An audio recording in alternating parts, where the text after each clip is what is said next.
The rain hammered against the glass doors of Luminaire, each droplet exploding like tiny fireworks against the polished surface. I pressed my palm against the cool glass, watching the street blur into watercolor streaks of red and gold from the traffic lights.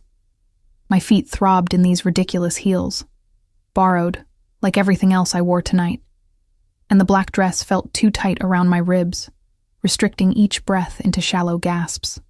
"Table 12 needs water," Marcus hissed as he brushed past me, his cologne sharp enough to make my eyes water. "And stop staring out the window like some lost puppy. We have actual customers." I swallowed the retort burning on my tongue. 3 months at this job, and Marcus still treated me like I'd wandered in off the street yesterday. Maybe I looked the part. My hair never quite achieved that sleek sophistication the other servers managed, always escaping its pins to curl damply against my neck. My hands were rough from years of dish soap and cheaper jobs, the kind of hands that didn't belong wrapped around crystal wine glasses worth more than my monthly rent. The restaurant hummed with quiet conversations, the clink of silverware against bone china, the whisper of expensive fabric as women shifted in their seats. Everything here cost more than I could fathom. The butter probably cost more than my groceries for a week. I'd learned to move through this world like a ghost, invisible unless someone needed their glass refilled or their plate cleared away. I grabbed the water pitcher, its weight familiar in my aching hands, and wove between tables toward number 12.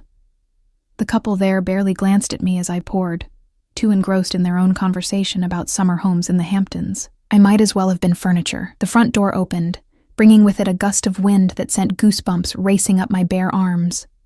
I turned, pitcher still in hand, and felt the air shift. He entered like he owned not just the restaurant, but the entire city block. Water dripped from his dark hair, running down a face that could have been carved from marble, all sharp angles and dangerous beauty. His suit was black, perfectly tailored to shoulders that seemed too broad for the doorway, but it wasn't his appearance that made my breath catch. It was the way everyone else in the room subtly stiffened, the way conversations died just a fraction before resuming at a lower volume. 2 men flanked him, built like walls in matching dark suits, their eyes constantly scanning the room. The host, Pierre, who never smiled at staff, practically bowed as he approached. I should have looked away, should have continued with my work, invisible as always. But something held me frozen as those eyes, dark, fathomless, dangerous, swept across the restaurant and landed on me. The pitcher slipped. I lunged for it, catching it before it crashed, but water sloshed over the rim, splashing across my hands and onto the floor. Ice cubes skittered across the polished hardwood like scattered diamonds. My heart hammered against my ribs as I crouched, trying to gather the ice with trembling fingers. "I'm so sorry," I whispered to the couple at table 12, though they'd already turned away in annoyance. Heat crawled up my neck, burning my cheeks. Of course I'd make a scene the one night someone like him walked in. I felt him before I saw him. The air grew heavier, charged with something electric that made the fine hairs on my arms stand at attention. A shadow fell across me, and I looked up from my crouch to find him standing there, close enough that I could smell him, sandalwood, and something darker, like smoke and expensive whiskey. "Careful," he said, his voice low, textured like velvet over gravel. He extended a hand. I stared at it for a heartbeat too long. His fingers were long, elegant, but I noticed the scars across his knuckles, faint white lines that spoke of violence. A thick silver ring caught the light, carved with symbols I didn't recognize. "I'm fine," I managed, my voice barely above a whisper. I ignored his hand and pushed myself up, clutching the pitcher against my chest like a shield. "Thank you." His eyes narrowed slightly, studying me with an intensity that made me feel stripped bare. This close, I could see flecks of amber in the darkness of his irises, could see the way his jaw tightened as his gaze traveled from my face down to my hands, still trembling, and back up again. "You're shaking," he observed. Not a question, but a statement. "It's cold," I lied. The restaurant was perfectly climate-controlled. One corner of his mouth lifted, not quite a smile, but something more dangerous. "Is it?" Pierre appeared at his elbow, wringing his hands. "Mr. Constantine, your table is ready. The private room, as requested." Constantine. The name echoed in my head, familiar somehow, though I couldn't place why. He didn't move, still watching me with that unnerving focus. What's your name? I shouldn't tell him. Every instinct screamed at me to lie, to remain invisible, to not let this man, whoever he was, see me, but my mouth betrayed me. Elena, I whispered. Elena. He repeated it slowly, tasting each syllable like wine. Beautiful name for a beautiful girl who jumps at shadows. Before I could respond, Marcus materialized, his face flushed with either embarrassment or anger. Mr. Constantine, I apologize for the disturbance. Elena, get back to work.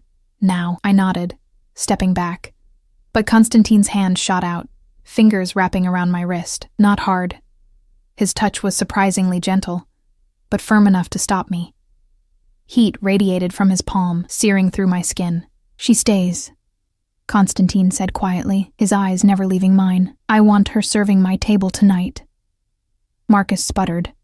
Sir, Elena is still in training. Perhaps one of our more experienced. I don't recall asking for suggestions. Constantine's voice remained soft, almost pleasant. But something in it made Marcus take an involuntary step backward. Elena will serve my table, unless there's a problem? No, sir. No problem at all. Marcus shot me a look that promised a lecture later. Elena, attend to Mr. Constantine's party, private room 3.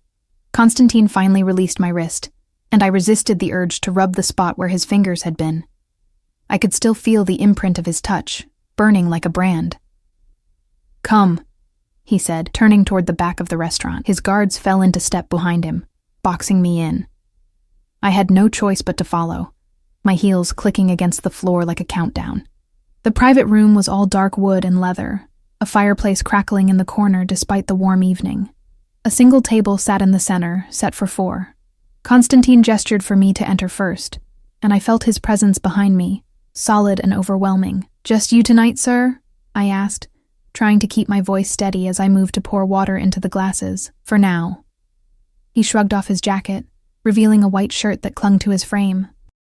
When he rolled up his sleeves, I caught glimpses of more scars, these ones longer, angrier. Tell me, Elena, how long have you worked here? 3 months. I set down the water pitcher, pulling out my notepad. Can I start you with something to drink? You're nervous. Again, not a question. My fingers tightened around the notepad. I'm fine, sir. Dmitri, he said to one of his guards, wait outside. Both of you. The men exchanged glances but obeyed without argument, closing the door behind them with a soft click. And then we were alone. The silence stretched between us, heavy and suffocating. Constantine settled into his chair, leaning back with predatory grace, and gestured to the seat across from him. Sit. I can't, I'm working. Sit, Elena. Softer this time, but somehow more commanding. My legs obeyed before my brain could protest, and I found myself perched on the edge of the leather chair, every muscle tense. This was wrong.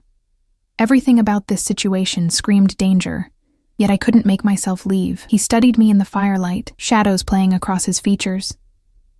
You're afraid of me. Should I be? That almost smile again. Most people are. I don't know who you are, I admitted, though some part of me suspected I didn't want to know. Good. He leaned forward, elbows on the table, close enough that I could see the faint stubble along his jaw, could smell that intoxicating scent of sandalwood and danger. Keep it that way. But understand this. I'm not most people you serve, and you... He paused, his gaze traveling over my face like a physical touch. You're not like the others out there. Are you? I'm just a server. You're lying. He said it matter-of-factly, without accusation. You don't belong in a place like this. Your hands... He reached across the table, and I should have pulled away, should have stood up and walked out, but I sat frozen as his fingers traced the calluses on my palm. These hands have worked hard, honest work, not serving overpriced wine to people who wouldn't notice if it was vinegar. Heat flooded through me at his touch, and I yanked my hand back. What do you want? Right now? His eyes darkened, and something in them made my pulse race. I want you to stop trembling like I'm going to hurt you. I want you to look at me without that fear in your eyes. He stopped himself, jaw clenching. I want my dinner. Can you manage that, Elena? I nodded, not trusting my voice, and stood on shaking legs. As I moved toward the door, his voice stopped me. And Elena? I turned back. He was standing now too, outlined by the firelight, looking every inch the dangerous predator I'd sensed the moment he walked in. If you provoke me like that again, looking at me with those eyes, trembling under my touch, I won't be responsible for what happens next. Understood? I fled. My heart didn't stop racing until I reached the kitchen, pressing my back against the cool wall, trying to catch my breath. What had just happened? Who was he? And why did every cell in my body scream at me to run while simultaneously pulling me back toward that private room? Elena! Marcus snapped his fingers in front of my face. His order? Right. The order. I'd forgotten to take his order. I'll go back, I said, straightening my dress with trembling hands. No need. Marcus thrust a piece of paper at me. He already called it in. Apparently he has your number memorized now. His expression was a mixture of confusion and suspicion. What did you do in there? Nothing, I whispered, staring at the paper. Written in sharp, decisive handwriting was not just a dinner order, but a phone number, and beneath it, 2 words that made my blood run cold and hot all at once. Call me. K. I crumpled the paper in my fist, my mind spinning. This was insane. I couldn't call him. Wouldn't call him. Whatever game he was playing, I wanted no part of it. But as I prepared his dinner, some ridiculously expensive cut of steak that cost more than I made in a week, I couldn't stop my fingers from smoothing out that crumpled paper. Couldn't stop myself from memorizing those digits. Couldn't stop wondering what would happen if I did call. When I brought his meal to the private room, flanked by his silent guards, he was on the phone, speaking in a language I didn't recognize. Russian, maybe? His tone was harsh, commanding. Nothing like the velvet soft voice he'd used with me. He ended the call as I entered, his expression smoothing into something almost pleasant. Almost. Your steak, sir, I said, setting the plate before him with hands that were almost steady now. Stay while I eat. I have other tables. They can wait. He cut into the meat, and I watched, mesmerized despite myself, as he brought the fork to his lips. Sit, Elena, please. That please undid me. I sat. We didn't speak as he ate, but the silence was different now, less suffocating, more anticipatory. I watched him in the flickering firelight, cataloging details. The way his fingers gripped the knife, the flex of muscle in his forearm, the occasional glance he'd cast my way through dark lashes. You didn't call me a liar, I said suddenly, the words escaping before I could stop them. He paused, fork halfway to his mouth. About what? When I said I was just a server, you said I was lying, but you didn't call me a liar. There's a difference. That dangerous smile bloomed fully this time, transforming his face from merely handsome to absolutely devastating. Smart girl. There is a difference. He set down his silverware, giving me his full attention. Tell me the truth then. What are you really, Elena? Broke, I answered honestly. Desperate, trying to survive in a city that eats people like me for breakfast. People like you. People with nothing. His expression darkened. You think you have nothing? I know I have nothing. He was moving before I could blink, coming around the table, pulling me to my feet. His hands gripped my shoulders, not gentle now but firm, demanding. You have yourself, your pride, your strength. I see it in you, even if you don't. His thumbs traced circles against my collarbone through the thin fabric of my dress, and I shivered. Don't ever say you're nothing again. Do you understand me? I should have been terrified, should have pushed him away, but something in his fierce intensity, in the way he looked at me like I mattered, like I was more than invisible, made me nod. Say it, he commanded. I understand. Good. But he didn't release me. If anything, his grip tightened, and his eyes dropped to my lips. You have no idea what you do to me, do you?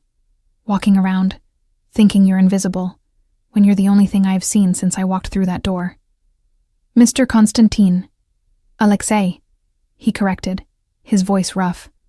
My name is Alexei. Alexei, I breathed, and watched his eyes darken at the sound of his name on my lips. I need to go. Whatever this is, it can't happen. Why not? Because you're... I trailed off, not even knowing how to finish that sentence. Because you're dangerous? Because you're clearly someone powerful, and I'm nobody? Because every instinct tells me you'll destroy me? Because I'm what, Elena? His hand came up, fingers tangling in my hair, forcing me to look at him. Say it. Because you scare me, I whispered truthfully. Something flickered in his eyes. Satisfaction? Regret? Good. You should be scared.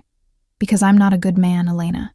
I'm not the kind of man girls like you should talk to, let alone let touch them. His thumb brushed across my lower lip and I gasped. But I'm also not a man who walks away from what he wants. And I want you. The door burst open. We sprang apart as Marcus entered, his face pale. Mr. Konstantin, there's been a situation in the main dining room. The police are here. Alexei's entire demeanor shifted instantly. The man who'd been looking at me with heat and hunger became cold, calculating, dangerous. He straightened his cuffs, his expression neutral. What kind of situation? A customer is claiming their wallet was stolen. They're insisting on searching the staff. My blood turned to ice. No. I'd taken nothing, touched nothing except what I was supposed to. But I knew how this worked. When something went missing, they always blamed the newest server, the one who didn't belong, the one who was different. Alexei's eyes cut to me and I saw the question there. Before he could ask, I shook my head frantically. I didn't take anything, I whispered. I swear. He stared at me for a long moment, and I had no idea what he saw. Then he nodded once, decisive. Dmitri, he called, and one of his guards appeared instantly. Elena stays with you. No one touches her. No one questions her. Am I clear? Crystal, boss? Wait, I protested as Dmitri's hand landed on my shoulder, gentle but immovable. You can't just... I need to clear my name. I need to... Alexei was in front of me again, his hands cupping my face, forcing me to focus on him instead of the panic clawing up my throat. Trust me, he said, his voice low and intense. For once in your life, Elena, trust someone. Stay here.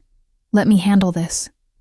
And then he was gone, striding out of the room with Marcus scurrying behind him, leaving me alone with Dmitri and the terrible certainty that my life had just irrevocably changed. I had no idea how right I was. The next morning arrived with pale sunlight filtering through my apartment's single grimy window, doing little to brighten the peeling wallpaper or the water stain on the ceiling that looked like a spreading bruise. I lay in my narrow bed, staring at that stain, replaying the previous night frame by frame like a film I couldn't stop watching. After Alexei had left me with Dmitri, I'd waited for what felt like hours, but was probably only 20 minutes. The sounds from the main dining room had been muffled. Raised voices, Marcus's placating tone, the crackle of police radios. My hands had twisted in my lap until my knuckles went white, my mind spinning through worst-case scenarios. Arrested. Fired. Blacklisted from every decent restaurant in the city. Then Alexei had returned, his expression unreadable, and simply said, "It's handled. You can go home." "What do you mean handled?" I'd asked, standing on shaky legs. "The wallet was found. Misplaced, not stolen." The customer apologized. His eyes had held mine, dark and fathomless. "You're safe, Elena. Go home. Rest." I should have questioned it. The convenient timing, the sudden resolution, the way everyone had simply accepted his word as law. But exhaustion and relief had flooded through me, and I'd grabbed my coat and fled into the rainy night before anyone could change their minds. Now, in the harsh light of day, questions multiplied like bacteria. How had he fixed it so quickly? Why had he bothered? And why couldn't I stop thinking about the way his hands had felt on my face, the heat in his eyes, the dangerous promise in his voice? "I want you." My phone buzzed on the milk crate I used as a nightstand. Unknown number. My finger hovered over the screen. I knew. Somehow, I just knew who it was before I even opened the message. "Good morning, Elena. I trust you slept well," and my heart hammered against my ribs. How did he get my number? I hadn't given it to him, but even as I wondered, I knew the answer. A man like Alexei Konstantin could get anything he wanted. I shouldn't respond. Should delete the message, block the number, pretend last night never happened. Instead, I typed, "How did you get this number?" The response came immediately. "Does it matter?" "Yes. I wanted to make sure you were all right. That matters more." I stared at those words, my throat tight. When was the last time anyone had checked on me? Cared whether I was all right? "I'm fine. Thank you for last night." 3 dots appeared, disappeared, appeared again. Then, "Have dinner with me tonight." My fingers trembled. "I can't." "Why not?" "Because you're dangerous, because I don't know who you are, because the way you look at me makes me feel like I'm standing at the edge of a cliff, and part of me wants to jump." "I work tonight," I typed instead. "Call in sick. I can't afford to." Another pause, longer this time. Then, "How much do you make in a night?" Heat flooded my cheeks. "That's none of your business. Everything about you is my business now, Elena. Answer the question." The presumption should have angered me, should have made me block his number and throw my phone across the room. Instead, something dark and unfamiliar uncurled in my stomach. Not fear exactly, but something close to it. Anticipation. "Maybe $200 on a good night," I admitted. "Why?" "I'll give you $2,000 to have dinner with me instead." I sat up so fast my head spun. $2,000. That was my rent for 3 months. Groceries. The electric bill I'd been dreading. The dentist appointment I'd been putting off because I couldn't afford it. "You can't be serious. I don't joke about money, Elena, or about what I want. Dinner. Tonight. Say yes." My fingers hovered over the keyboard. Every logical part of my brain screamed no. This was insane. Dangerous. Men didn't throw money at women for dinner unless they expected something in return, and I wasn't that kind of girl. I couldn't be. But rent was due in 5 days, and I was $400 short. "Just dinner?" I typed. "Just dinner. I give you my word. The word of a stranger. Then get to know me. That's what dinner is for." I closed my eyes, taking a shaky breath. This was a mistake. I knew it in my bones, but desperation made people do stupid things, and I was nothing if not desperate. "Where and when?" His response was immediate. "I'll send a car for you at 7. Wear something comfortable." "I don't have anything nice enough for wherever you're taking me." "Then don't wear anything nice." "I don't care about your clothes, Elena. I care about you." I didn't know how to respond to that, so I didn't. I set the phone down with trembling hands and fell back against my pillow, staring at that water stain and wondering what the hell I'd just agreed to. At 6:45 p.m., I stood in front of my closet, if you could call the narrow alcove with a tension rod a closet, trying to figure out what something comfortable meant when you owned exactly 3 outfits that weren't work clothes or pajamas. I'd settled on jeans that were only slightly worn at the knees and a soft green sweater that my mother had sent me 2 Christmases ago. It was the nicest thing I owned that didn't smell like the restaurant. My hair fell in damp waves around my shoulders. I'd washed it 3 times, trying to get the smell of kitchen grease out. And I'd applied the bare minimum of makeup, mascara, lip gloss. Nothing that would make me look like I was trying too hard. My phone buzzed. Downstairs. I grabbed my jacket, a threadbare thing that had seen better years, and headed down the 4 flights of stairs, my heart racing faster with each step. What was I doing? This was insane. I should turn around, text him that I couldn't make it, lock myself in my apartment and forget any of this ever happened, but I kept walking. The black car waiting at the curb wasn't just nice, it was obscene. A Mercedes, maybe. I didn't know cars, but I knew money when I saw it. The windows were tinted so dark I couldn't see inside, and for a moment, panic clawed at my throat.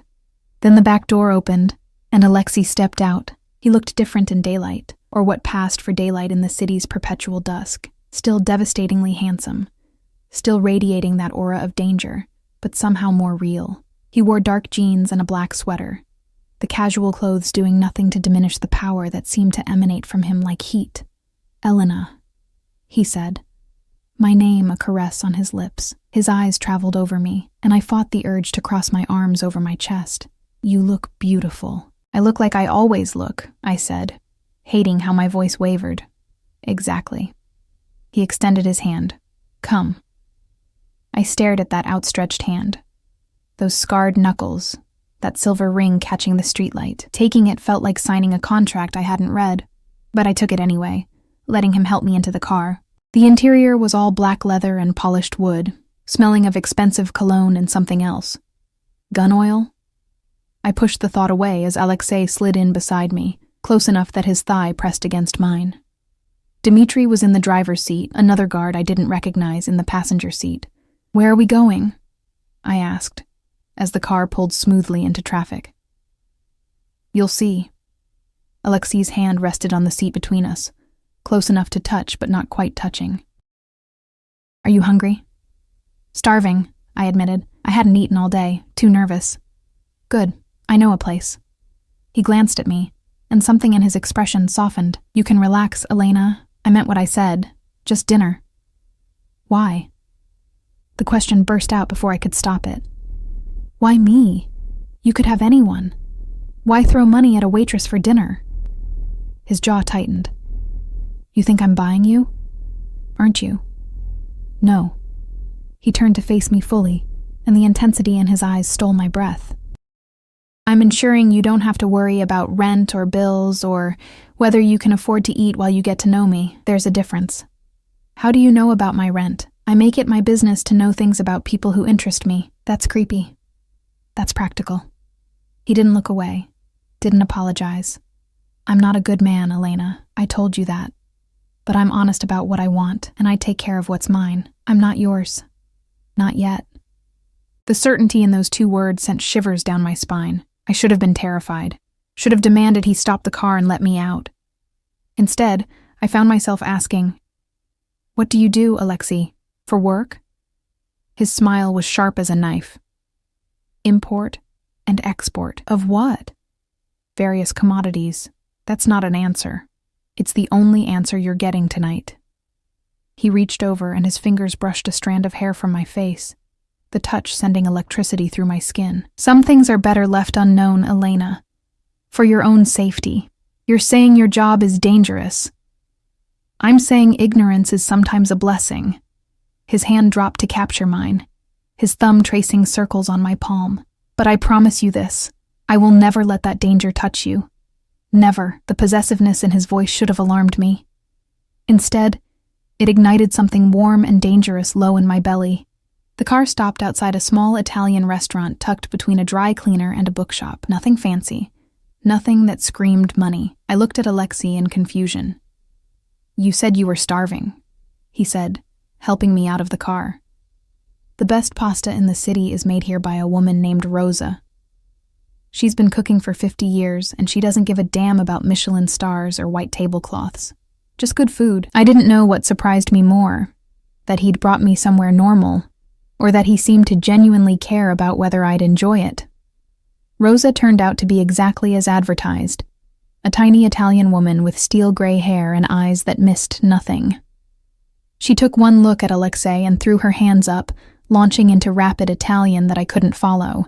But her tone was affectionate, scolding, like a mother greeting a wayward son. Alexei responded in flawless Italian, gesturing to me.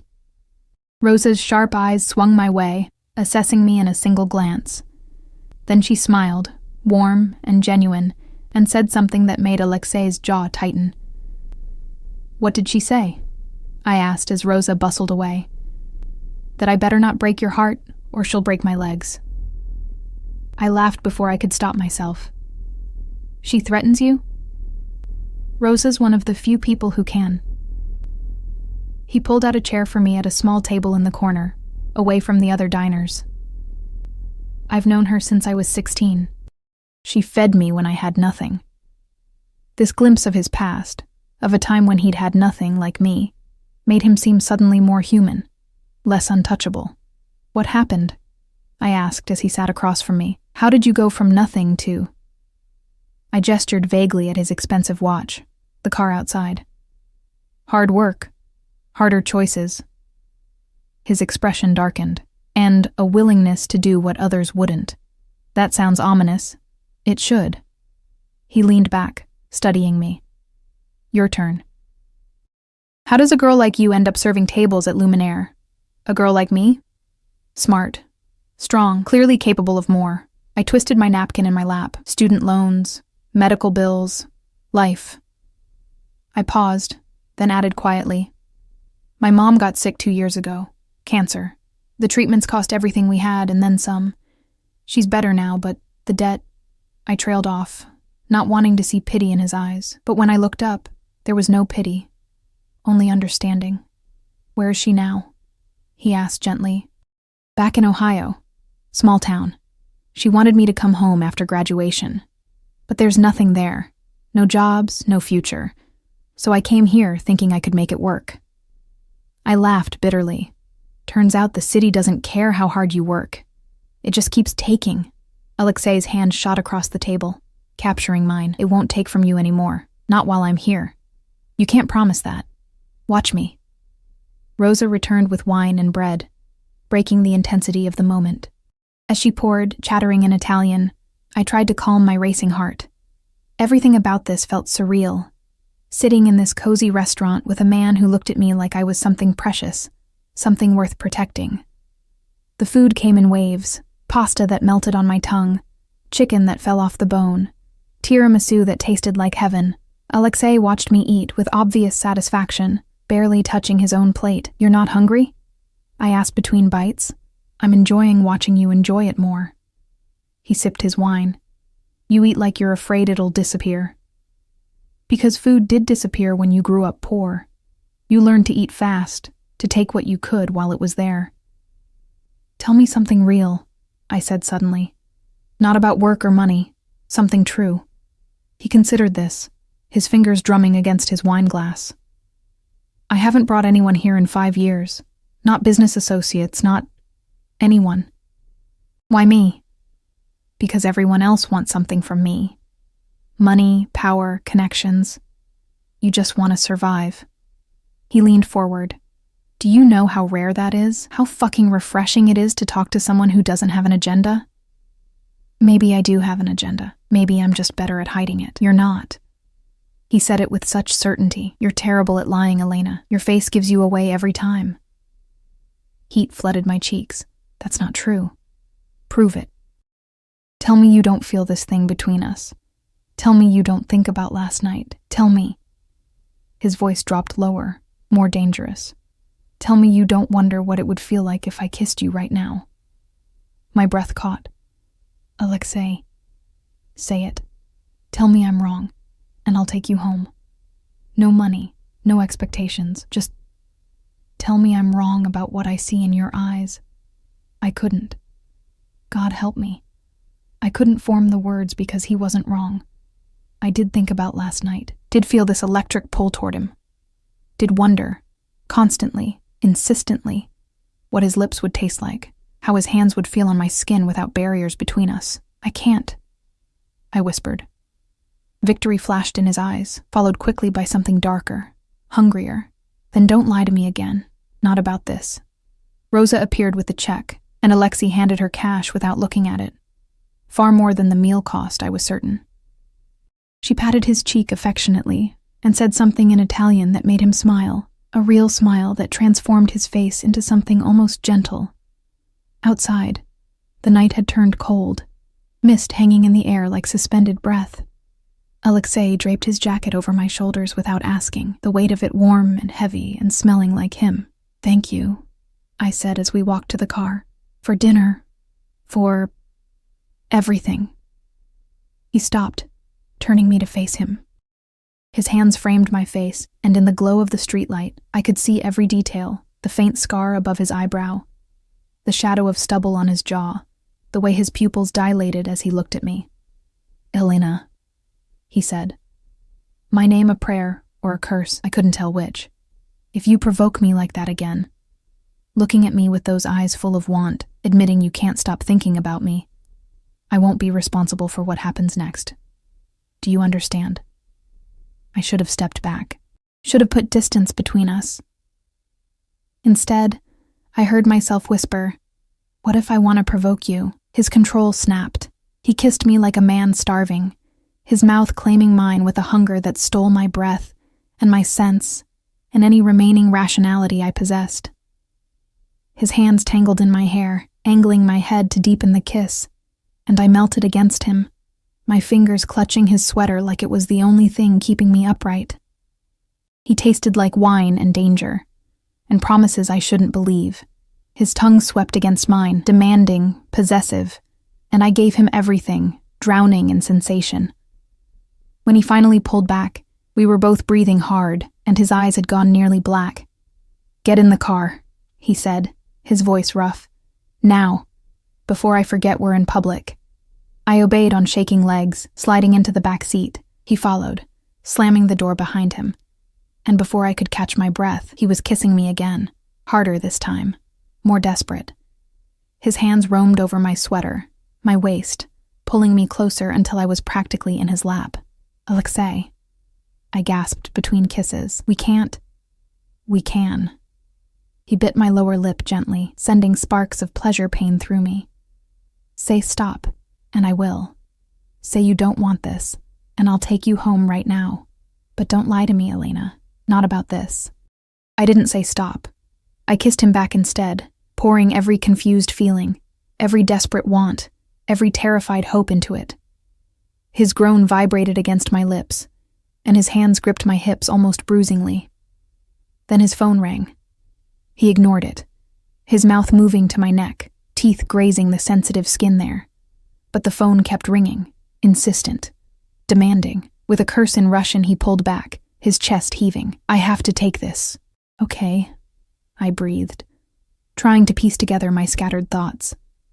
He answered in Russian, his tone sharp, all business. I watched his expression change from frustrated to cold to absolutely murderous. When he hung up, the man looking at me was different from the one who'd been kissing me moments before. Harder, dangerous, utterly in control. "I need to handle something," he said, his voice flat. "Dmitri will take you home." "What's wrong?" "Nothing you need to worry about," but his jaw was clenched, and I could see the violence simmering beneath his skin. "Stay inside tonight. Lock your door. Don't open it for anyone." Fear spiked through me. "Alexei, you're scaring me." He cupped my face, forcing me to meet his eyes. "Good. Be scared, be careful, and trust that I will handle this." He kissed me once more, hard and fast. "I'll see you tomorrow." Then he was gone, striding into the night with his guards flanking him, leaving me alone in the car with Dmitri and a growing sense of dread. As we drove through the city streets, I caught Dmitri's eyes in the rearview mirror. "Is he in danger?" I asked quietly. Dmitri's expression didn't change. "Boss can handle himself, miss. You just do what he said. Lock your door. Stay inside." "That's not an answer. It's the only answer I can give you." When we reached my building, Dmitri walked me to my door despite my protests, his eyes scanning every shadow. "Lock it," he reminded me. "And if anything feels wrong, you call this number." He handed me a card with a phone number scrawled on it. "Someone will answer. Always." I locked myself inside and leaned against the door, my lips still swollen from Alexei's kisses, my heart still racing. I touched my fingers to my mouth, remembering the taste of him, the feel of his hands on my body. What had I gotten myself into? My phone buzzed. A text from Alexei. "Sleep well, Elena. Dream of me." And God help me, I knew I would. 3 days passed without a word from Alexei. 3 days of checking my phone obsessively, jumping every time it buzzed, only to find spam messages or shift notifications from the restaurant. 3 days of lying awake at night, replaying that kiss in the back of the car, the way his hands had felt on my body, the dark promise in his eyes before that phone call had shattered everything. 3 days of wondering if I'd imagined the whole thing. I went to work at Luminaire with my stomach in knots, half expecting him to walk through that door again. But he never did. Marcus treated me with wary suspicion, as if I'd somehow contaminated the restaurant by association. The other servers whispered when they thought I couldn't hear, speculation running wild about who the mysterious man had been and what he'd wanted with me. I said nothing. What could I say? I didn't even know what he was to me. A stranger who'd bought me dinner? A dangerous man who'd kissed me senseless and then vanished? Someone who'd told me to lock my door and stay safe without explaining why? On the fourth morning, I woke to pounding on my door. My heart leapt into my throat. I grabbed the baseball bat I kept beside my bed, a relic from my attempt to feel safe in this city, and crept to the door, peering through the peephole. Dimitri stood in the hallway, his massive frame barely contained by the fisheye lens. I opened the door a crack, keeping the chain engaged. "What do you want?" "Boss wants to see you." His tone was neutral, professional. "Tell your boss he has my number. He can call me himself." Something that might have been amusement flickered in Dimitri's eyes. "Boss is in the hospital, miss. He's asking for you." The bat clattered from my nerveless fingers. "What happened?" "Can't discuss it here. You coming or not?" I should have said no. Should have closed the door and pretended this whole thing had never happened. But the image of Alexei hurt, bleeding, calling for me. It overrode every rational thought in my head. "Give me 5 minutes," I said, already moving to grab clothes. The hospital was private, the kind you only got into with serious money or serious connections. Dimitri led me through sterile white corridors, past nurses who looked away when they saw him, to a wing that seemed separate from the rest of the building. Guards stood at intervals along the hallway, their eyes tracking our movement with professional detachment. My heart hammered against my ribs. What kind of man needed armed guards in a hospital? Dimitri stopped outside a door at the end of the hall. "He's in there. Try not to upset him. Doctors say he needs rest." "What happened to him?" I demanded, my voice shaking. "Ask him yourself." Dimitri opened the door and gestured me inside. The room was nicer than any hospital room I'd ever seen, more like a hotel suite with warm lighting and actual furniture instead of plastic chairs. But my eyes went immediately to the bed, where Alexei sat propped against pillows, his torso wrapped in bandages visible beneath the open collar of his hospital gown. His eyes met mine, and something in them made my breath catch. Relief, hunger, and something darker I couldn't name. "Elena," he said, my name rough on his lips. "You came. Dimitri said you were hurt." I moved closer, my hands twisting together. "What happened?" "Business disagreement." He said it casually, like getting injured was an occupational hazard. "Nothing to worry about. You're in the hospital with guards outside your door. That seems like something to worry about." I stopped at the edge of his bed, close enough to see the pain lines around his eyes, the pallor beneath his olive skin. "Tell me the truth." His jaw tightened. "Someone tried to kill me. They failed. End of story." The casual way he said it, like attempted murder was just another Tuesday, made my knees weak. I sank into the chair beside his bed before they could give out entirely. "Why?" I whispered. "Because of what I do, what I am." He reached for my hand, and I let him take it, his fingers warm and alive around mine. "I told you I wasn't a good man, Elena." "Are you—" I couldn't even form the question. "Are you some kind of criminal?" "That depends on your definition of criminal." His thumb traced circles on my palm, the gesture at odds with the gravity of our conversation. "I operate outside the law, yes. I control territory, businesses, people. I make decisions that affect lives. And sometimes people don't like those decisions." "You're in the Mafia." I said it flatly, needing to hear it confirmed. "The Bratva, technically. Russian organized crime." He watched my face carefully, waiting for my reaction. "Does that change things between us?" "It should have." God, it absolutely should have. Normal people didn't date mafia bosses. Normal people ran when they found out someone was involved in organized crime, but I wasn't running. I was sitting here holding his hand, my heart breaking at the thought of him hurt, nearly killed. "I don't know," I admitted honestly. "I don't know what we even are, Alexei. You kissed me once and then disappeared for 3 days. I was handling the situation. Making sure the people who tried to hurt me understood what happens when you come after what's mine." His eyes darkened. "And make no mistake, Elena, you are mine. Have been since the moment you spilled ice at my feet and looked at me with those frightened eyes. You can't just claim people. I can. I do. And I'm claiming you." He tugged on my hand, pulling me closer. Tell me you don't feel it. Tell me these past 3 days haven't been torture, wondering if you'd ever see me again. They have been, I whispered, hating how easily he read me. But that doesn't mean... It means everything. He sat up straighter, wincing at the movement. I've built an empire, Elena. I've killed men, destroyed lives, done things that would make you run screaming if you knew the details. But none of it, has ever felt as important as making sure you're safe. As seeing you walk through that door. This is insane. We barely know each other. Then get to know me. Stay. He squeezed my hand. I'm going to be here for a few more days. Stay with me. Talk to me. Let me show you who I really am. I have to work. I'll pay whatever you would have made, triple it. He saw my expression and added, This isn't about money, Elena. I don't give a fuck about the money. I need you here. Please. That please undid me, just like it had before. This powerful, dangerous man asking. Not demanding, but asking. For my company. Okay. I heard myself say, I'll stay. The hours blurred together in that hospital room.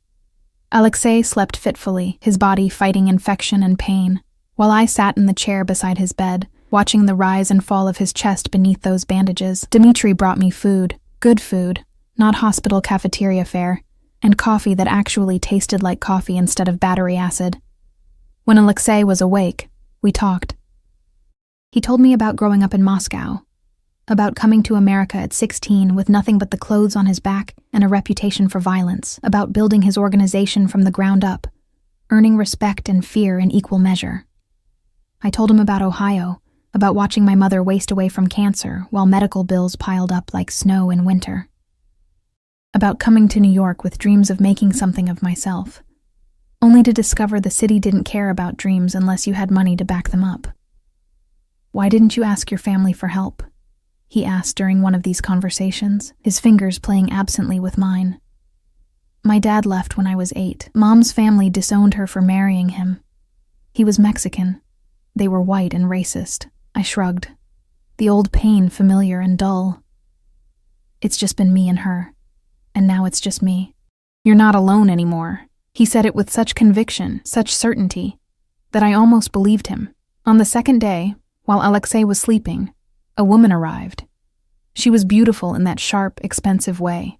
Tailored suit, designer heels, hair pulled back in a sleek chignon. She looked at me like I was gum on her shoe. Who are you? She demanded in accented English. Elena, I'm a friend. Her laugh was brittle. A friend, of course. She moved to Alexei's bedside, and I saw something in her eyes. Possession, jealousy, rage. I am Katya, Alexei's fiancée. The word hit me like a physical blow. Fiancé. He was engaged. All those pretty words, those heated kisses, that claim of ownership, and he had a fiancée. I didn't know, I said, standing on shaking legs. He never mentioned. Of course he didn't. Men like Alexei don't mention inconvenient truths to their whores. The slap of that word made me flinch. I'm not... No, Katya's smile was vicious. Then why are you here? What exactly do you think you are to him? Katya. Alexei's voice cut through the tension, rough with sleep and pain. Get out, Alexei, darling. I said get out. Now. He sat up, ignoring the way the movement made him pale. You have no business being here. I have every business. Our families have an arrangement I never agreed to. His eyes were cold, harder than I'd ever seen them. You're nothing to me, Katya. You never have been. So take your venomous tongue and your delusions and leave before I have Dmitri remove you. Katya's face flushed red, but she held her ground. You think you can just discard me? My family won't stand for this insult. Your family will do exactly what I tell them to do, or they'll find themselves without territory or protection. He leaned forward, and even injured. Even in a hospital gown, he radiated menace. You want to test me on this? Go ahead. See what happens. She left, but not before shooting me a look that promised retribution. The silence after her departure was deafening. I stood frozen, trying to process what had just happened, what I'd just learned. Elena. Is it true? I interrupted. Are you engaged to her? It's complicated. That's not an answer. He sighed, running a hand through his hair. Our families arranged a marriage when we were children. Political alliance, combining territories. I never wanted it, never agreed to it. But Katya and her father have been pushing for it for years, and you never thought to mention this. I didn't think it mattered. I was going to end it anyway. When? Before or after you claimed me as yours? Anger burned through my shock, hot and clarifying. You don't get to do this, Alexei. You don't get to make me feel things, make me care. When you're engaged to someone else. I'm not engaged to her. Not in any way that matters. Apparently, it matters to her family. And to her. I grabbed my jacket. I need to go. Elena, wait. He tried to stand, and I saw him go white with pain. Don't. I held up a hand, tears burning my eyes. Just don't. You want honesty? Here's some honesty. I can't do this. I can't be the other woman. Can't be part of whatever game you're playing with her family. I deserve better than that. You do. You deserve everything. He was breathing hard, his hand pressed to his bandaged ribs. Which is why I'm ending it with Katya, why I'm willing to risk war with her family to be with you. You don't even know me. I know enough. His eyes burned into mine. I know you're loyal, brave, stronger than you think you are. I know you eat like food might disappear.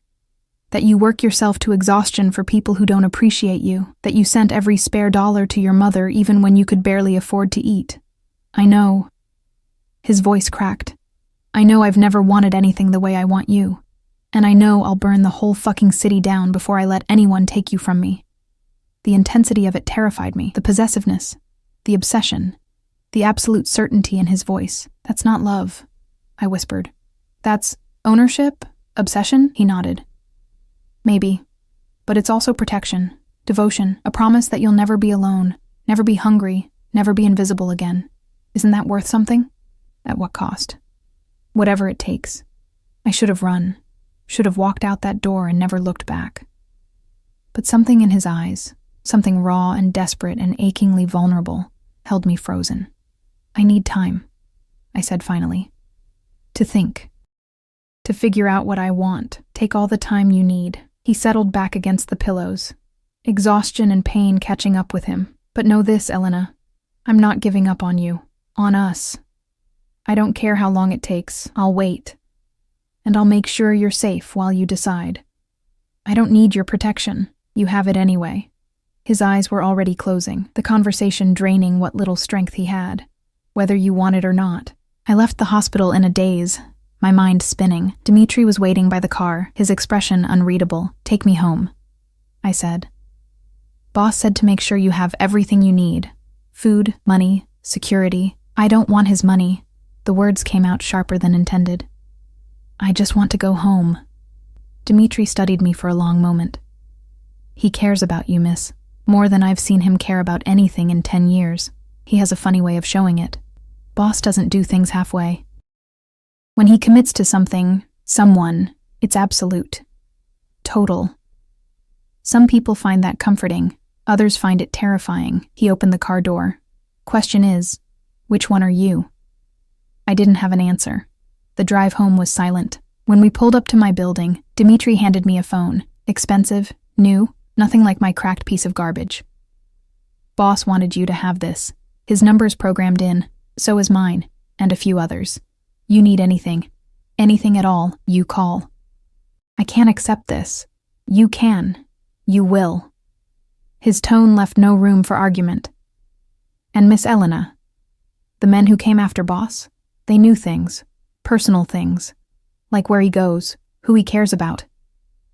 His eyes met mine in the rearview mirror. Be careful. Lock your doors. Don't trust strangers. And if you see anything suspicious, you call immediately. Understand? Ice flooded my veins. Are you saying I'm in danger? I'm saying people who want to hurt Boss will look for weak points. And you... He didn't finish the sentence. He didn't have to. I was the weak point, the vulnerability in Alexei's armor. I practically ran into my building, my heart racing. Inside my apartment, I locked every lock, checked every window, then sank onto my bed with the new phone in my trembling hands. One message waited. sent hours ago. I meant what I said. You're mine to protect, whether you accept it or not. Sleep well, Elena. I'll be watching over you. The message should have creeped me out. Should have sent me running to the police. Instead, I clutched the phone to my chest and tried not to think about how safe those words made me feel. How wanted. How seen. How utterly, completely screwed I was. The call came at 3 a.m, 6 days after I'd walked out of that hospital room. I'd been dreaming. Fitful, fractured dreams of Alexi's hands on my skin, of Katya's venomous smile, of shadows with knives closing in. The phone's shrill ring yanked me into wakefulness, my heart already racing before I was fully conscious. Dimitri's name flashed on the screen. Hello?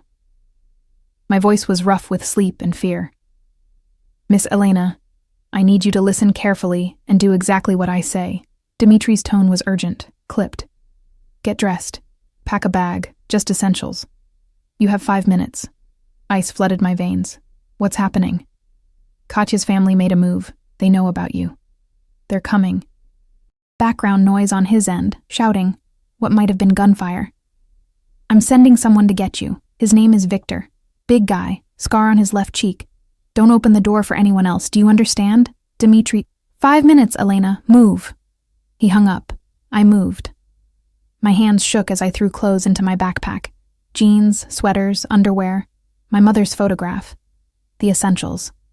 My entire life fit into one bag. And wasn't that pathetic? 23 years on this planet, and I could pack everything that mattered in 5 minutes. Pounding on the door made me jump, my heart slamming against my ribs. Elena Morales, a deep voice, accented. I'm Victor. Dimitri sent me. We need to go. Now, I peered through the peephole. A mountain of a man stood in the hallway, a wicked scar bisecting his left cheek. He held up his phone, showing me a text from the number I recognized as Dimitri's. Victor. Trust him. I opened the door. Good girl. Victor's eyes swept over me, assessing. You ready? I don't understand what's happening. Explanation later. Survival now. He grabbed my bag with one hand, my arm with the other, and propelled me toward the stairs. Fire escape. Back way out. Cars waiting in the alley. My neighbors. We'll be fine. You're the target. We burst through the stairwell door, and Victor's phone rang. He answered in Russian, his expression darkening. Then to me. Change of plans. They're already in the building. Front and back covered. Terror clawed up my throat. What do we do? We fight our way out. He pulled a gun from his jacket, and the reality of the situation hit me like a physical blow. This was real. People were coming to hurt me, maybe kill me, because of Alexei. We made it down 2 flights before I heard footsteps below us, voices speaking rapid Russian. Victor swore, pulling me back up and into the 3rd-floor hallway. Apartment 3C, he muttered, checking doors. Fire escape access. Come on. He kicked open the door. An elderly woman's apartment, judging by the floral wallpaper and smell of mothballs. She screamed, and Victor barked something in Russian that made her go silent and point toward the bedroom. Sorry, I gasped as we ran past her. Victor was already at the window, forcing it open, the old frame protesting with a screech of wood and paint. Out, now. He practically threw me onto the fire escape, and I scrambled down the rusted metal, my hands burning on the cold railing. Behind us, I heard shouting, the crash of the apartment door being kicked in, then gunfire. The sound was nothing like movies, sharper, louder, terrifyingly real. I screamed and nearly fell, but Victor was there, his massive body shielding mine as we half climbed, half fell down the fire escape. A black SUV screeched to a halt in the alley below. The door flew open, and I saw Dimitri in the driver's seat, his face grim. Get in! Victor practically threw me into the back seat, diving in after me. Dimitri floored it before the door was even closed, and we fishtailed out of the alley just as more men poured out of my building, guns drawn. Down! Victor shoved my head below the window line as bullets punched through the rear windshield. Glass rained down on us, and I couldn't breathe, couldn't think, could only pray we survived the next 30 seconds. Dimitri took corners at speeds that should have flipped the vehicle, his face set in concentration. More gunfire, the screech of tires, Russian cursing from both men. Then we were on the highway, weaving through sparse early morning traffic, and the shooting stopped. I stayed curled on the floor, shaking so hard my teeth chattered. "It's okay," Victor said, his hand gentle on my shoulder. "You're safe now. We got you." "Safe?" I laughed, the sound bordering on hysterical. "People just shot at us. How is that safe?" "Because you're with us," Dmitri said from the front seat, "and because Boss is going to lose his fucking mind when he finds out what happened. Katya's family just signed their death warrant. Where are we going?" "Safe house. Boss's orders." Dmitri's eyes met mine in the rearview mirror. "He's being released from the hospital today. He'll meet us there." "He's not well enough. Boss doesn't care. You're in danger, so nothing else matters."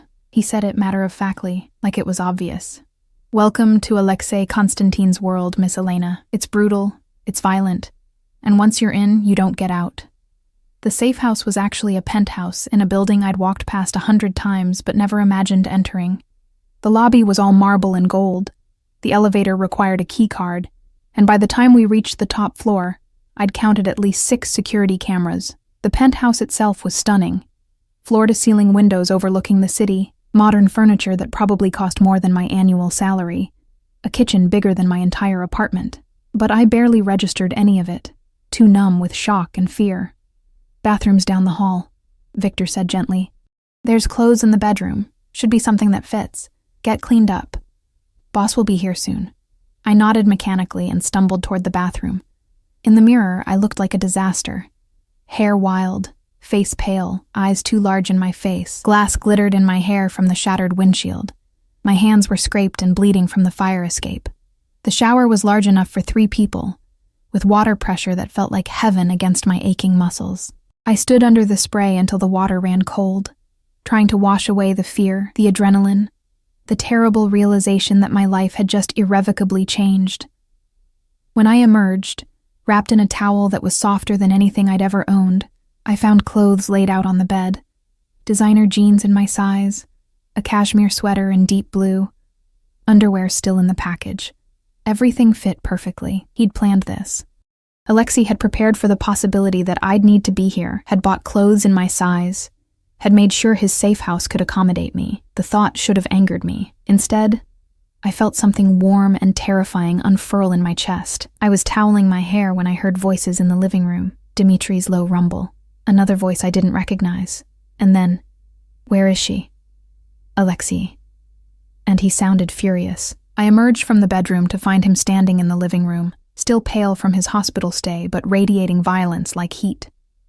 His eyes found me immediately, and something in them made my breath catch. Relief, rage, possessiveness, fear. He crossed the room in 3 strides and pulled me into his arms, careful of his still healing ribs, but firm enough that I felt surrounded, protected, owned. "You're okay," he breathed into my hair. "Thank God." When Dmitri called, when he said they'd found you, his arms tightened. "I'm going to kill them all. Every single one of them. They touched what's mine. Alexei." "I can't breathe," I said, not entirely complaining. He loosened his grip but didn't release me, his hands coming up to frame my face, tilting it so I had no choice but to meet his eyes. "Are you hurt? Did they touch you?" "No, Victor and Dmitri got me out before." My voice broke, the reality of how close I'd come to something terrible finally hitting me. "They shot at us. The bullets.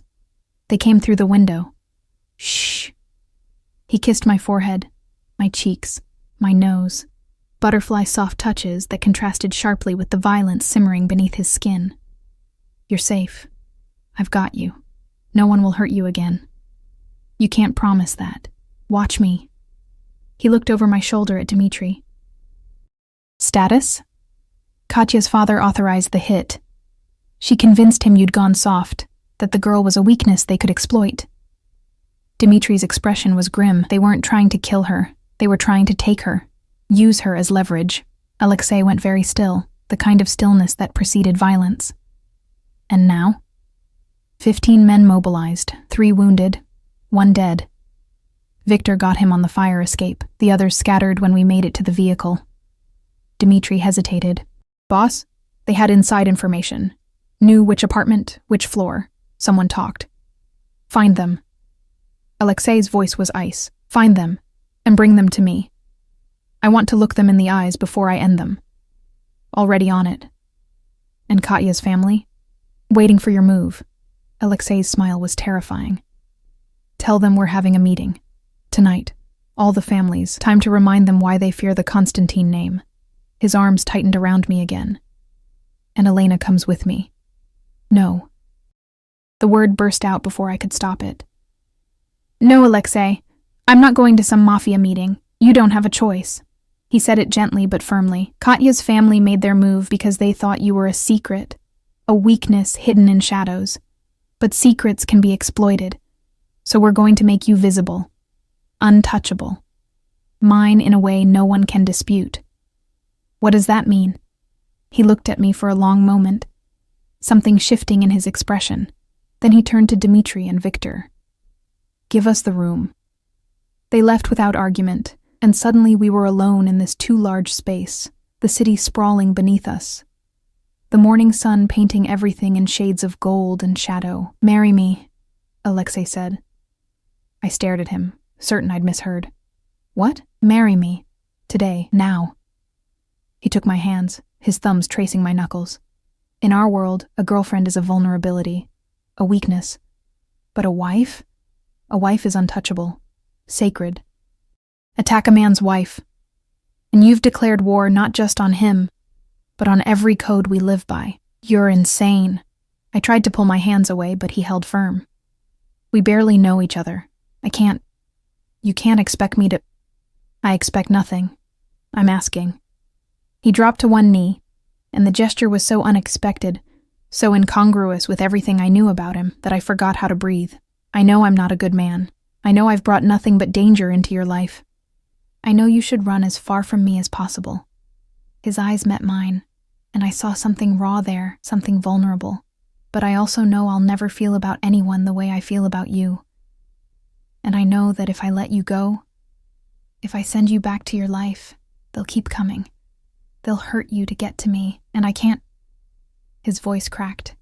I can't survive that, Elena. I can't survive the thought of you in danger because of me. So I marry you and what? Become a target for life? You become protected for life. Feared. No one touches you without answering to me and every ally I have. He squeezed my hands. I'm not asking for love. Not yet. I'm asking for trust. For time. For a chance to keep you safe while you figure out if what you feel for me is worth the danger. And if I say no, pain flashed across his face, then I put you on a plane to somewhere they'll never find you. New identity. New life. Enough money to start over. And I go to war with Katya's family knowing I've already lost the only thing that mattered. The choice he was offering wasn't really a choice at all. Stay and marry him, or run and spend the rest of my life looking over my shoulder, wondering if Katya's family would ever stop looking for me. But there was a third option he wasn't saying. Stay and marry him because some part of me, the part that had kissed him back in that car, that had rushed to his hospital bedside, that felt safe in his arms despite the danger, wanted to. This is crazy, I whispered. I know, we've known each other less than 2 weeks. I know. You're a criminal. You've killed people. I know. He stood, still holding my hands, bringing them to his lips. But I'm also the man who will burn the world down to keep you safe. The man who sees you, really sees you, when everyone else looks through you like you're invisible.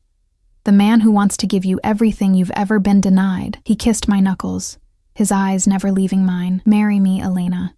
Let me protect you. And if you decide you can't live in my world, if you want out, I'll let you go. But at least give me the chance to prove I'm worth staying for. And I thought about my apartment with its water-stained ceiling and broken dreams.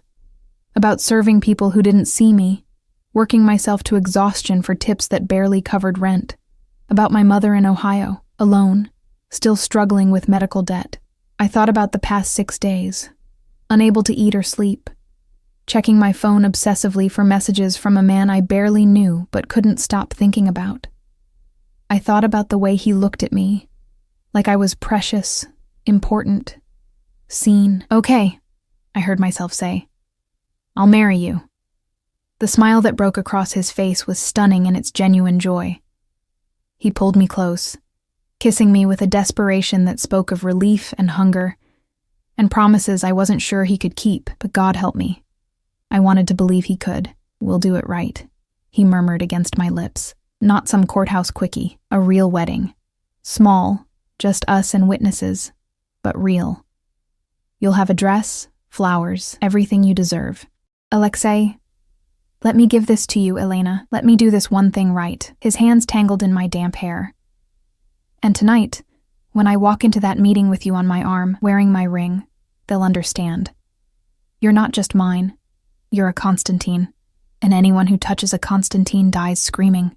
The possessiveness in his voice should have terrified me. Instead, it made me feel like maybe, for the first time in my life, I belonged somewhere, to someone. Even if that someone was a monster. 4 hours later, I stood in a boutique I'd never be able to afford, staring at my reflection in a floor-length mirror. The dress was simple. White silk that skimmed my curves, with delicate lace at the shoulders, and a train that pooled at my feet. My hair had been styled by a woman who appeared within minutes of Alexei making a phone call, swept up into an elegant twist with small white flowers woven through. Makeup that made my eyes look luminous, my lips full and soft. I looked like a bride. I felt like I was playing dress-up in someone else's life. Beautiful. Alexei breathed from behind me. I met his eyes in the mirror and saw hunger there, possession, and something softer. Elena, you're absolutely beautiful. I feel like a fraud. Why? He came to stand behind me, his hands resting on my waist, his chin on my shoulder as we both studied my reflection. You're about to become my wife. That's real. Is it? This whole day feels like a dream, a fever dream where I make insane decisions because men with guns are chasing me. His arms tightened around me. No one will chase you after today. I promise you that. The judge arrived at 5, a thin man who looked nervous, probably because Dmitri and 3 other guards stood watching him with expressions that promised violence if anything went wrong. Victor handed us the license we'd somehow acquired in record time. Money and power opening doors that should have stayed closed. We stood in the penthouse living room, the city lights beginning to twinkle as dusk fell. And I listened to words I'd never thought I'd hear directed at me. Do you, Alexei Mikhailovich Konstantin, take Elena Maria Morales to be your lawfully wedded wife? I do. His voice was steady, certain.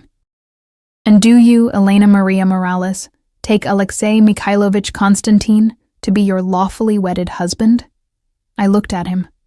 This beautiful, dangerous man who'd walked into my life less than 2 weeks ago and turned it upside down, who'd kissed me like I mattered, protected me like I was precious, claimed me like I was his entire world. I do, I whispered.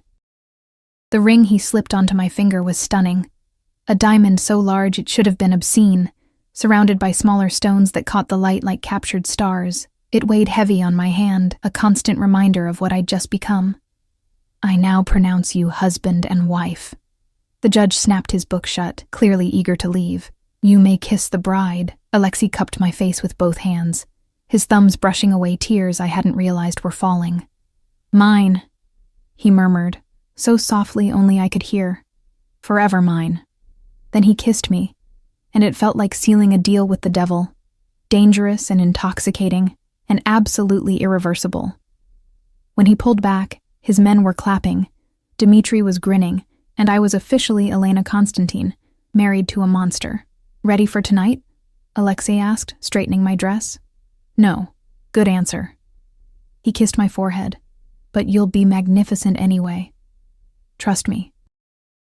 As we left for the meeting that would announce my new status to the criminal underworld, I caught my reflection in the window. A bride in white, standing beside a man in black, both of us backlit by the dying sun. We looked like a fairy tale. I just hoped it wouldn't turn into a nightmare. Block 5. The meeting was held in a warehouse on the outskirts of the city, the kind of place that looked abandoned from the outside, but hummed with lethal energy within. As our convoy of 3 black SUVs pulled up, I could see other vehicles already parked. Expensive cars that spoke of wealth and power, all arranged in a careful hierarchy I didn't understand but could feel. My hands twisted in the silk of my wedding dress.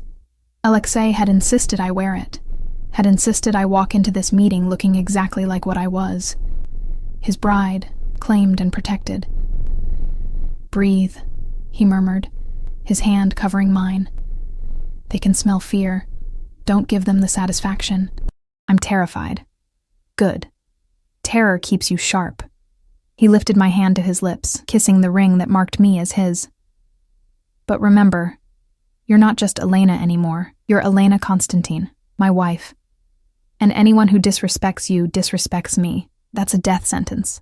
Dmitri opened the door, and Alexei stepped out first, then extended his hand to help me out. The moment my heels touched the pavement, I felt eyes on me.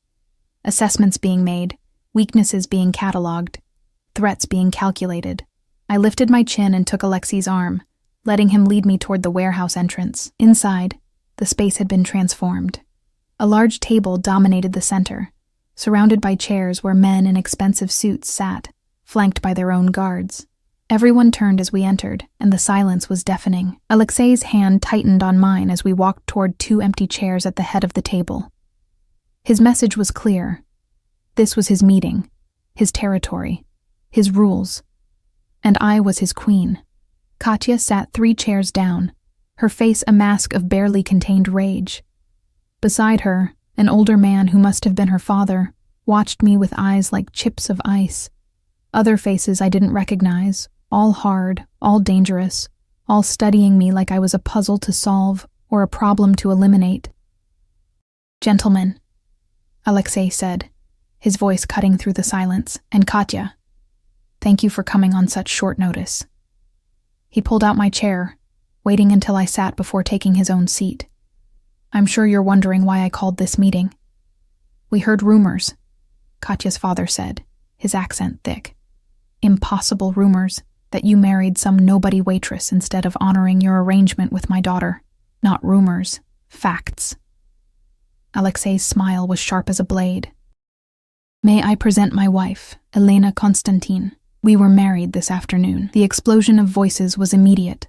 Shouting in Russian and English, accusations flying, Katya's father rising from his seat with murder in his eyes. "You dare," he started. "Sit down." Alexei didn't raise his voice, but something in it made every man in the room freeze. "You want to talk about daring? Let's talk about your men attacking my wife this morning. Let's talk about attempting to kidnap her, to use her as leverage against me. Let's talk about the 3 bullets that came through the windshield of my vehicle while she cowered on the floor, terrified for her life. She's nobody," Katya spat. "A poor little slut who spread her legs." Alexei moved so fast I barely saw it. One moment he was seated beside me, the next he had Katya by the throat, lifting her from her chair, slamming her against the wall. His guards materialized behind him, guns drawn, while Katya's father's men did the same, creating a standoff that could turn bloody in seconds. "Say another word about my wife," Alexei said softly, his hand tightening around Katya's throat, "and I'll make you watch while I dismantle your family piece by piece, starting with your father, Alexei." I stood on shaking legs, my voice somehow steady despite my racing heart. "Let her go." He didn't move, didn't look at me, his eyes locked on Katya's terrified face. "Please," I added, moving closer. "She's not worth it." Something in my voice reached him. He released Katya, letting her drop to the floor in a heap of expensive fabric and wounded pride. But his eyes never left her father. "Here's how this is going to work," Alexei said, returning to his seat beside me, his hand finding mine under the table. "The arrangement between our families is over. Done. Elena is my wife, and that makes her untouchable. Anyone who harms her, threatens her, or even looks at her wrong answers to me. And you all know what that means. The council won't stand for this," another man said. "You can't just discard agreements." "I can, I am. And if the council has a problem with it, they can take it up with me directly." Alexei leaned back, radiating casual menace. "Or would you like to test me on this? See if I'm bluffing?" Silence. No one wanted to test Alexei Konstantin. "As for this morning's attack," Alexei continued, his tone conversational, "I've identified the men involved. They're being dealt with as we speak. But I'm a reasonable man, so I'll give you a choice, Yuri. He addressed Katya's father directly. You can acknowledge that the attack was unauthorized, a rogue operation by your daughter's overzealous supporters, publicly apologize, pay reparations, and we move forward with peace between our families.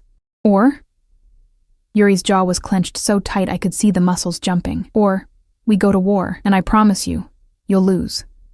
Your territories, your businesses, your daughter, everything you've built will burn. Alexei's smile was cold. Your choice. But decide quickly. My patience is running thin. The calculation in Yuri's eyes was obvious. He was weighing options, considering angles, trying to find a way to save face while avoiding annihilation. Finally, he spoke. The attack was unauthorized. My daughter acted without my knowledge or consent. He shot Katya a look that promised consequences. I apologize for the threat to your wife. It won't happen again. And the reparations? Name your price. 3 territories. Your waterfront holdings. And your word that Katya will leave the city. Permanently. You can't... Katya started, but her father's raised hand silenced her. Agreed, Yuri said, each word seeming to cost him. But know this, Konstantin, you've made an enemy today. Maybe not today, maybe not tomorrow, but someday this will come back to haunt you. I'll look forward to it. Alexei stood, pulling me up with him. Gentlemen, we're done here. My wife and I have a wedding to celebrate.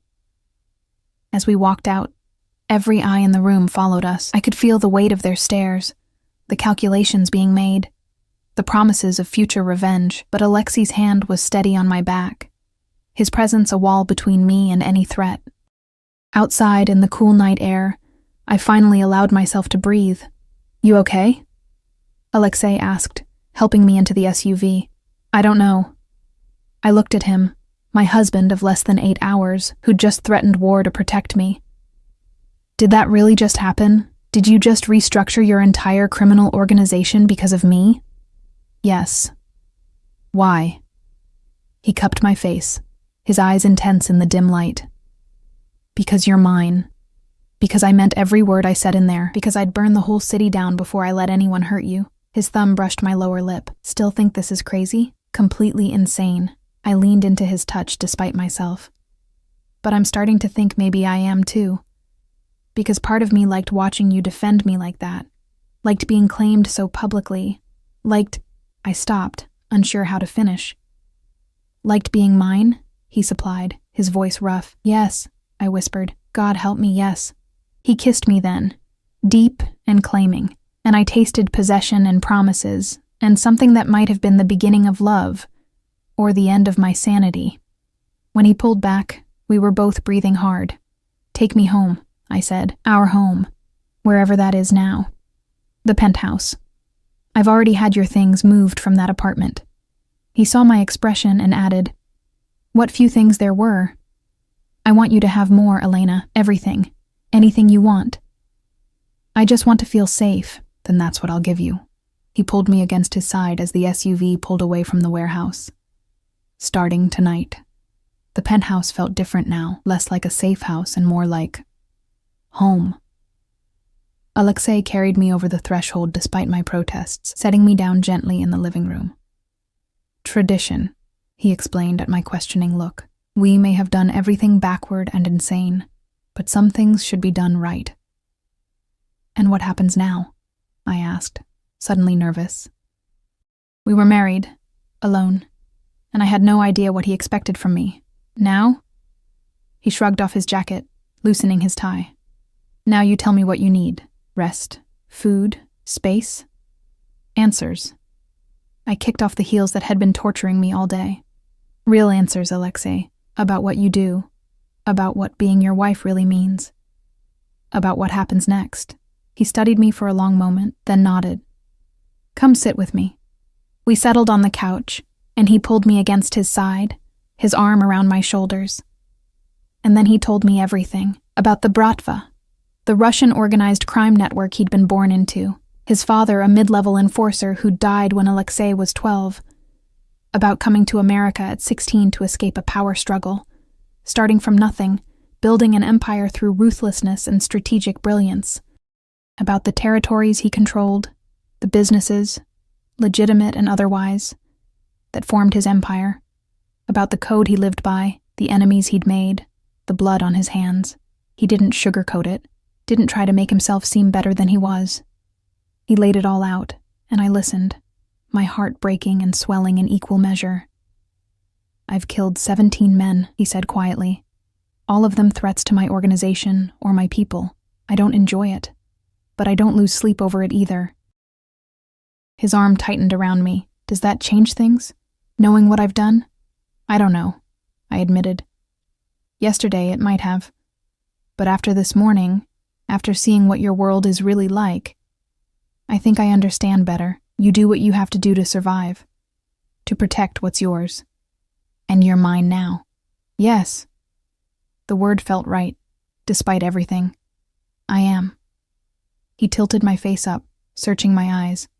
"I won't lie to you, Elena. My world is dangerous. There will always be people who want to hurt me through you. But I swear on everything I am, I will protect you. Always. No matter what it costs. Even if it costs your empire. Even then." He said it without hesitation. "You're worth more than all of it. You barely know me. I know enough. I know you're loyal. You worked yourself to exhaustion for a mother you love. I know you're strong. You survived in this city when it would have been easier to give up. I know you're brave. You married me despite every logical reason to run. And I know..."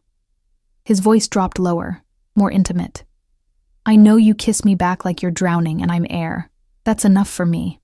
He kissed me again, slower this time, and I felt myself melting into it. His hands roamed over the silk of my dress, and when they found the zipper, he paused. "Tell me to stop," he murmured against my lips. "Tell me you're not ready, and I'll wait. Forever if I have to." But I didn't want him to stop. I wanted this, wanted him, with a desperation that terrified me. I'd married him, bound my life to his, put myself in danger for him. I might as well complete the transformation. "Don't stop," I whispered. "Please, Alexei. I need you to make this real." The growl that escaped him was pure possession. He stood, lifting me with him, carrying me to the bedroom. He laid me on the bed like I was something precious, then followed me down, his body covering mine. "Mine," he breathed, trailing kisses down my throat. "Say it, Elena. Say you're mine." "I'm yours," I gasped as his hands found skin. "Yours, Alexei. Only yours." He made love to me with a gentleness that contrasted sharply with his violent nature, taking his time, mapping every inch of my skin like he was memorizing it. When he finally claimed me completely, I felt the last walls I'd built around my heart crumble. This was insane, dangerous, everything I'd been taught to avoid. But wrapped in his arms, his ring on my finger, his name now mine, I couldn't bring myself to regret it. 3 months later, I woke to sunlight streaming through floor-to-ceiling windows and Alexei's arm heavy across my waist. 3 months married, and I still wasn't used to this, the luxury, the safety, the feeling of being cherished. My phone buzzed. A text from my mother. "The doctors say I'm in complete remission. Thank you, sweetheart. I don't know how you afforded the treatment, but thank you." Tears stung my eyes. Alexei had paid for it all, the experimental treatment, the best doctors, a nurse to stay with her, and refused to let me thank him. "She's family now," he'd said simply. "I take care of family. Good news?" Alexei's sleep-rough voice came from behind me. "Mom's cancer-free." I turned to face him, this beautiful monster who'd become my entire world. "Thank you. For everything. Anything for you." He kissed my forehead. "Speaking of which, I have something to show you." 20 minutes later, we stood outside a small cafe, closed for renovations according to the sign. Alexei handed me a key. "What's this?" I asked. "Yours, if you want it." He gestured to the space. "I know you hate feeling useless. Hate being just the wife.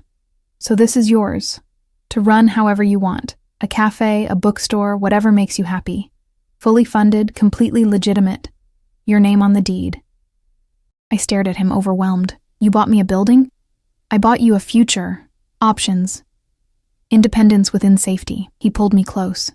I know I'm possessive, Elena. I know I can be overwhelming, but I never want you to feel trapped. So this is freedom, if you want it. I love you, I said. The words I'd been holding back for weeks finally spilling out. I know it's crazy. I know it's fast. But I love you, Alexei. His smile could have powered the entire city. Say it again. I love you. Again. I love you, you possessive, dangerous, impossible man. He kissed me there on the street, not caring who saw, claiming me as thoroughly as he had that first night. When he pulled back, his eyes were suspiciously bright. I love you too, he said roughly. From the moment you dropped that ice and looked at me with those frightened eyes, I was yours completely, irrevocably, forever. Even though I provoked you, his laugh was pure joy, especially because you provoked me. You still do. Every single day. He rested his forehead against mine. Thank you, Elena Constantine, for taking a chance on a monster. For seeing past the violence to the man underneath.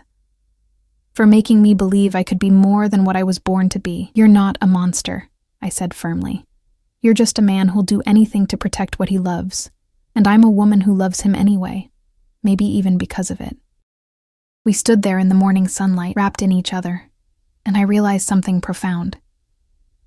I'd spent my whole life invisible, struggling to survive, dreaming of being seen, and then a dangerous man had walked into a restaurant on a rainy night, and everything had changed. He'd claimed me, protected me, loved me with an intensity that should have terrified me, but instead made me feel alive for the first time. My life wasn't safe anymore. Wasn't simple. Wasn't anything I'd planned. But wrapped in Alexei's arms, his ring on my finger, his love surrounding me like armor, I realized I wouldn't change a single moment. Not the fear, not the danger, not even that first terrifying night when bullets had shattered glass and my old life had died, because that night had also been when my new life had begun, with him, my monster, my protector, my husband, my Alexei. Come on, he said, tugging me toward the car where Dmitri waited with his ever-present scowl and hidden smile. I'm taking my wife to breakfast, somewhere Rosa can fuss over us and threaten to break my legs. Your wife would like that very much, I said, lacing my fingers through his. And as we drove through the city that had once seemed so cold and unforgiving, I looked at the man beside me, the Mafia boss who'd claimed a waitress, the monster who'd become my salvation, and smiled. This was my life now. Dangerous, unpredictable, and absolutely perfect, and I wouldn't have it any other way.